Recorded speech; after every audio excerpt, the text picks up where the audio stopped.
알트코인의 운명은 1차적으로 대표 주자인 이더리움의 손에 크게 달려 있습니다. 그런데 최근 장기 보유자들이 보유한 이더리움의 공급량이 사상 최저치인 41%까지 하락했습니다. 불과 지난 10개월 동안 이 수치가 10%나 줄어든 것이죠. 즉, 경험 많은 이더리움 투자자들이 약 1100만 개를 매도했다는 의미입니다. 이처럼 공격적인 차익 실현은 지난 5년 동안 단 한 번 2021년에만 목격된 바 있습니다. 이더리움 차트와 함께 살펴보면 해당 매도 물량은 강세장의 정점 직전에 나타났음을 확인할 수 있습니다. 이와는 반대로 이더리움 트레저리 기업의 보유량은 급격히 증가했습니다. 일부 기업들이 비트코인을 준비금 자산으로 보유하는 것과 비슷하게 이들의 총 보유량은 2025년 6월 4만 개에서 현재 약 280만 개까지 급증했습니다. 이는 단 3개월 만에 전체 이더리움 공급량의 약 2.5%를 차지하게 된 수치입니다. 즉, 온체인 데이터는 한쪽에서는 장기 보유자들의 차익 실현을 보여주고 있고 다른 한쪽에서는 트레저리 기업들의 공격적인 매수를 보여주고 있습니다. 결국 이 두 집단 중 하나는 잘못된 선택을 한 것으로 드러나게 될 텐데요. 과연 어떤 선택이 정답일까요?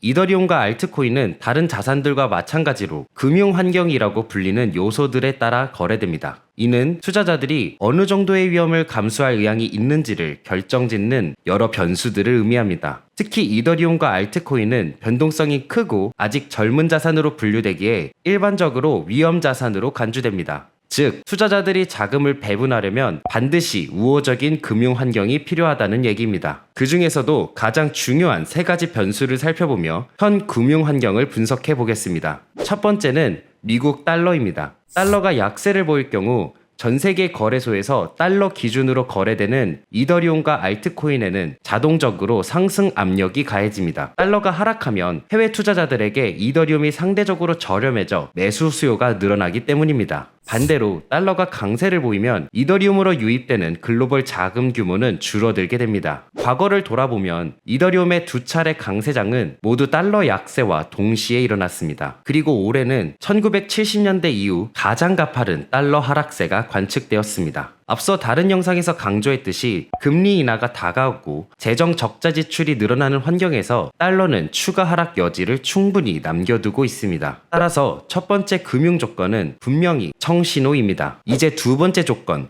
즉 유가를 살펴보겠습니다. 올해 들어 유가는 급격히 하락한 뒤 여전히 낮은 수준을 유지하고 있습니다. 유가가 낮아지면 인플레이션 압력이 완화되고 소비자 지출이 안정적으로 유지되며 경제 전반의 회복력에도 긍정적으로 작용합니다. 이 같은 현상은 불과 몇 년 전에도 뚜렷하게 나타났습니다. 2021년 유가 급등은 인플레이션 폭등으로 이어졌고 이는 앞서 언급했던 장기 보유자들의 차익 실현 시점과 맞물렸습니다. 그리고 그 결과 이더리움은 80% 폭락을 경험했습니다. 하지만 2022년 6월 유가가 정점을 찍고 하락하기 시작하자 이더리움은 거의 같은 시점에 저점을 형성했고 이후 반등세로 돌아섰습니다. 현재 유가가 여전히 낮은 수준을 유지하고 있다는 점에서 이 역시 청신호라고 할 수 있습니다. 물론 만약 유가가 갑작스런 사회 경제적 이슈로 인해 반등한다면 투자자들은 위험자산 포지션을 줄이게 되고 이는 이더리움과 알트코인의 가격 재평가로 이어질 수 있는 여지가 있습니다.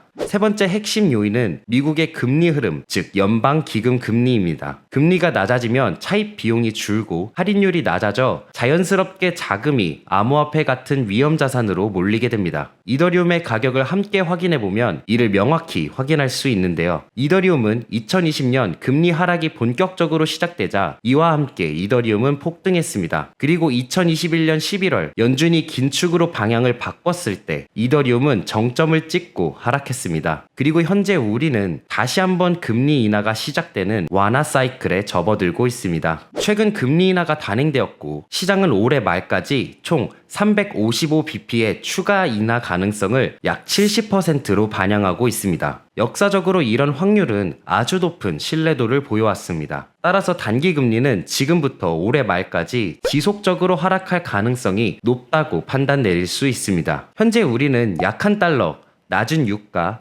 그리고 하락하는 금리라는 세 가지 조합을 동시에 보고 있습니다. 이 세 가지 변수는 모두 위험 자산에 청신호를 보내고 있습니다. 이러한 환경은 유동성이 시장에 원활하게 흐르고 있으며 인플레이션 압력이 완화되고 자금 조달 비용이 낮아지고 있음을 의미합니다. 이처럼 세 가지 조건이 모두 정렬된 환경에서는 투자자들이 다시 위험 자산으로 이동하게 되고, 이는 비트코인과 알트코인 같은 자산의 강력한 상승 동력이 됩니다. 지금 말씀드린 것이 요인들을 바탕으로 지난 10년간 금융 환경이 얼마나 긴축적이었는지 혹은 완화적이었는지를 보여주는 이 차트에서 이를 더 명확히 확인할 수 있습니다. 금융 환경이 긴축적일 때는 선이 빨간 선 위로 올라갔는데 16년 3월, 19년 3월, 20년 3월, 22년 중반이 그 예입니다. 반대로 금융 환경이 완화적일 때는 선이 초록선 아래로 떨어졌는데 16년 9월, 20년 7월, 24년 1월이 대표적입니다. 이제 이러한 시기들이 이더리움 가격과 어떻게 맞물렸는지 살펴보면 금융 환경이 긴축적일 때는 큰 폭의 조정이 있었습니다.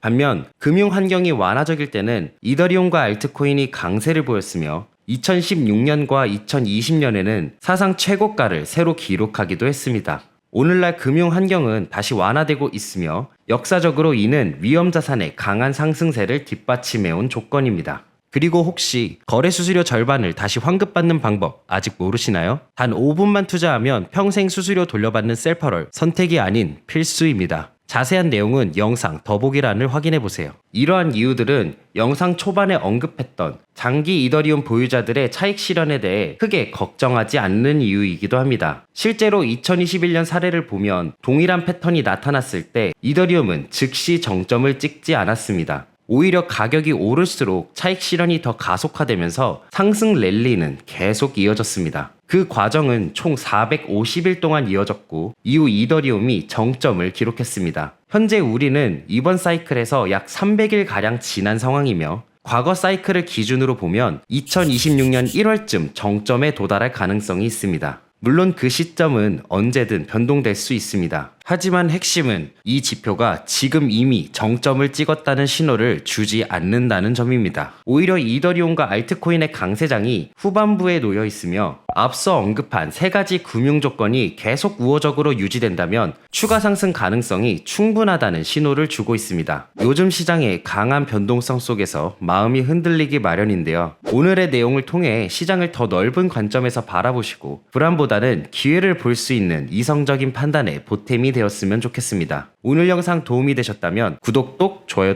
부탁드립니다. 감사합니다.